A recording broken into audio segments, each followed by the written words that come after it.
The world of the infected is back, and it's more frightening than ever. The film 28 years later was released on June 20th, 2025, bringing a new chapter to a story that first terrified us many years ago. This movie is the third part of the famous series, following 28 days later and 28 weeks later. What makes this new film so special is that the original director, Danny Boyle, and writer Alex Garland have returned. They have brought with them a fresh, terrifying vision for this post-apocalyptic world. This isn't just one new movie, it's the beginning of a brand new trilogy, promising to expand the saga with more stories of survival and fear. The next film is already on its way, so the nightmare has only just begun. The story starts a long time after the first outbreak. It has been 28 years since the rage virus turned people into furious, fast-moving monsters. The United Kingdom is a place of ghosts and memories, completely cut off from the rest of the world. A massive quarantine, nicknamed Zombexit, has turned the island nation into a giant prison. Life outside the UK has moved on, but inside, the few survivors live in small, isolated groups, always watching for danger. The world has changed, and so has the virus. The infected are no longer just the fast runners we remember. They have evolved into something new and strange, making the silent, empty landscape even more perilous for anyone who dares to cross it. This new chapter isn't just about running from monsters, it's about how people live in the ruins of the old world. The film uses a very unique visual style to show us this broken reality. The director used special camera setups with multiple iPhones to create a look that feels both real and like a strange, disturbing dream. The images are sharp and chaotic, throwing you right into the middle of the action and the horror. This makes the experience intense and unforgettable. The story wants to do more than just scare you. It wants to make you think about what it means to be human when everything has been lost, and how society tries to rebuild itself from the ashes of a terrible disaster. The return of Boyle and Garland means the series has gone back to its roots. Instead of a big action movie, they have crafted a more personal and thoughtful story.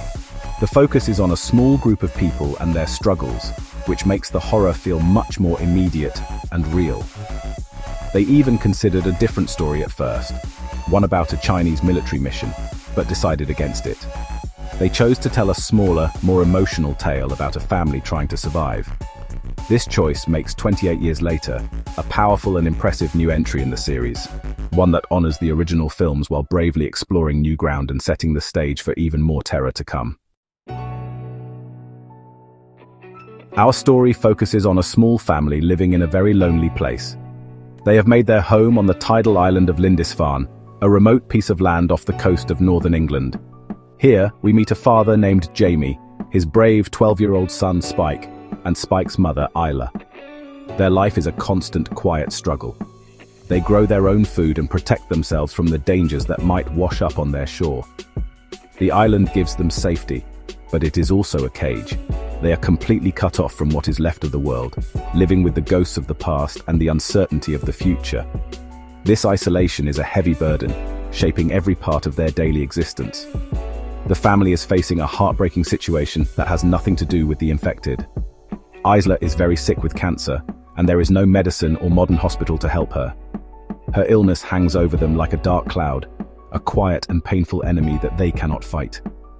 Jamie does his best to care for her, while young Spike has to grow up very fast, watching his mother weaken day by day. This personal tragedy makes their isolation even more difficult. They are not just surviving a plague, they are dealing with loss and grief in a world that has already taken so much from them. Their little home is a place of both love and deep sadness. Because of Isla's worsening condition, she makes a terrible choice. She decides she does not want to suffer any longer. She asks for help to end her life peacefully. This leads Jamie and Spike on a dangerous mission. They must leave the safety of their island and travel to the mainland. Their goal is to find a man they have heard of, a reclusive doctor named Ian Kelson. They hope he can give Isla the peaceful end she desires. This journey is something they have avoided for years. The mainland is a place of unknown terrors, a wild and untamed land where the infected still roam free, and the risks are enormous. The decision to leave Lindisfarne marks a huge turning point in the story. For Spike, who has known nothing but the island, the mainland is a mysterious and frightening new world. For Jamie, it is a return to a place he has tried to forget, a landscape filled with bad memories and constant threats. Their journey is not just a physical one across a dangerous land, it is also an emotional one. They are carrying the weight of Isla's request and their own fears. They are heading into the heart of the apocalypse, driven by love and desperation, with no idea what they will find, or if they will even survive. Once Jamie and Spike reach the mainland, they quickly discover that the world is far more terrifying than they could have imagined. The infected have not died out, they have changed. The film introduces horrifying new types of monsters that make the skin crawl. One new variant is called a dirt crawler or a slow-low. These creatures are grotesquely swollen and crawl on their bellies, digging through the soil to eat worms. They are a disgusting and unsettling sight. Then there are the alphas, which are bigger, stronger, and scarier than the old infected. These alphas are more intelligent, capable of planning brutal attacks, making them an incredibly deadly new threat for any survivor.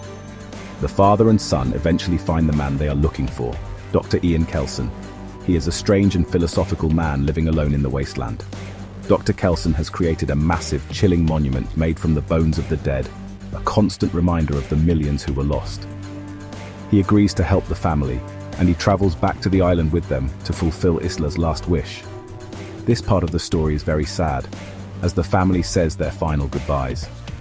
The Doctor's presence brings a sense of grim reality to their isolated world, forcing them to confront the death and decay that has consumed the entire country.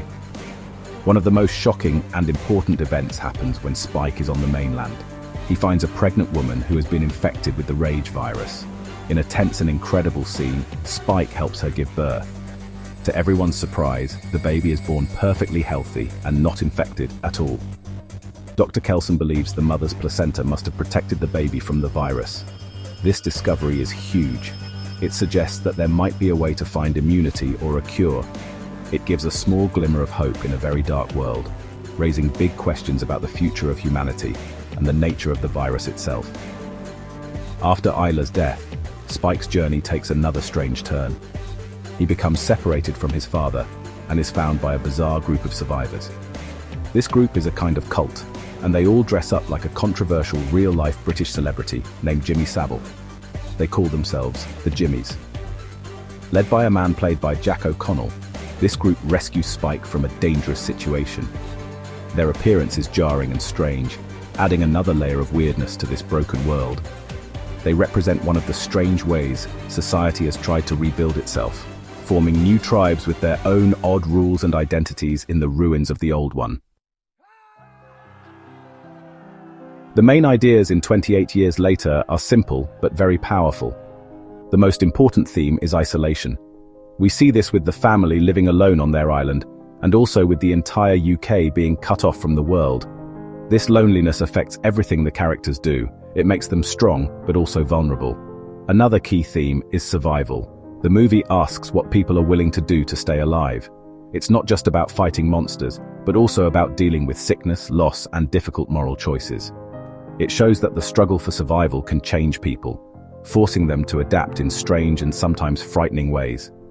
The film also explores the theme of grief and memory. Jamie and Spike are not just running from the infected, they are running from their own sadness. The loss of Isla is a huge part of their story. Dr. Kelson's bone monument is a powerful symbol of this theme. It is a physical representation of all the loss and trauma the country has suffered. He builds it so that no one will forget what happened. The movie suggests that remembering the past, no matter how painful, is important for the people who are left. It is a way of honoring the dead and making sense of the broken world they now inhabit. The ending of the film is not a simple, happy conclusion. After being saved by the Jimmies, Spike makes a difficult decision. His journey to the mainland has changed him forever. He has seen the horrors, but he has also seen the possibility of a new life, especially after helping deliver the healthy baby. He decides not to return to his isolated community. Instead, he chooses to leave his past behind and explore the mainland on his own. He walks away with the strange cult members, heading out into the vast, dangerous unknown. This ending is provocative and leaves the audience with many questions about his future. This open ending perfectly sets up the next movie in the new trilogy, which is called 28 Years Later, The Bone Temple. Spike's journey is far from over. He is now a young man who has faced death and despair, but has chosen to keep moving forward. His decision to join the Jimmies and venture into the wasteland is a bold step into a new chapter. The story leaves us wondering what he will find, what kind of person he will become, and whether the hope represented by the immune baby will lead to anything. The saga has been reborn, and Spike's solitary walk into the ruins of Britain promises more dangers and discoveries to come.